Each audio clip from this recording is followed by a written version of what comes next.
കേരള വ്യാപാരി വ്യവസായി ഏകോപന സമിതി യൂത്ത് വിംഗ് പുതുക്കാട് നിയോജക മണ്ഡലത്തിന്റെ നേതൃത്വത്തിൽ ലഹരി വിരുദ്ധ സായാഹ്ന സംഗമം നടത്തി. PVVES ജില്ലാ വൈസ് പ്രസിഡന്റ് സെബാസ്റ്റ്യൻ മഞ്ഞളി ലഹരി വിരുദ്ധ സായാഹ്ന സംഗമം ഉദ്ഘാടനം ചെയ്തു. നിയോജക മണ്ഡലം ജനറൽ കൺവീനർ PG രഞ്ജിമോൻ അധ്യക്ഷത വഹിച്ചു. യൂത്ത് വിംഗ് ജില്ലാ general secretary Pratheesh Paul, Amballoor unit president Joy Pandari, Kalloor unit president Thilakan Ayyanchira, Puthukkad unit president NR Joshy, youth wing Puthukkad unit president Lindo Rajan, youth wing നിയോജക മണ്ഡലം ജനറൽ കൺവീനർ KT പിയൂസ് എന്നിവർ പ്രസംഗിച്ചു. പരിപാടിയോടനുബന്ധിച്ച് തിരികൾ തെളിയിച്ച് ലഹരി വിരുദ്ധ പ്രതിജ്ഞയെടുത്തു.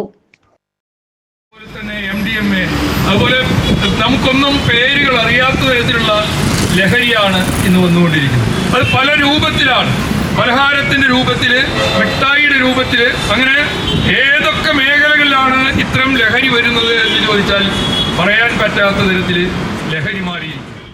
ഇവിടെ വിവിധ രാഷ്ട്രീയ പാർട്ടികൾ, വിവിധ സംഘടനകൾ, അതുപോലെ സാംസ്കാരിക വിദ്യാഭ്യാസ മേഖലയിലുള്ള ഒരുപാട് സംഘടനകൾ കേരളത്തിൽ അങ്ങോളം ഇങ്ങോളം ലഹരി വിരുദ്ധ സെമിനാറുകളും ക്യാമ്പയിനുകളും ജാഥകളും മനുഷ്യരാശിക്ക് ദോഷകരമായി വരുന്ന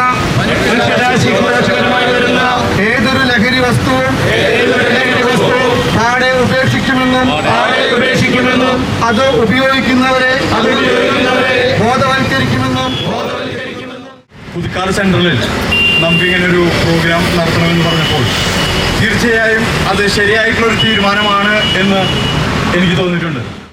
നമുക്കറിയാം, ഒരു ചെറിയ കാര്യമല്ല ഇതൊക്കെ നടക്കുന്നതെന്നും ലഹരികളുടെ വേട്ടകൾ ചെറുതല്ല നടക്കുന്നതെന്ന് നമുക്ക് കൃത്യമായി അറിയാം.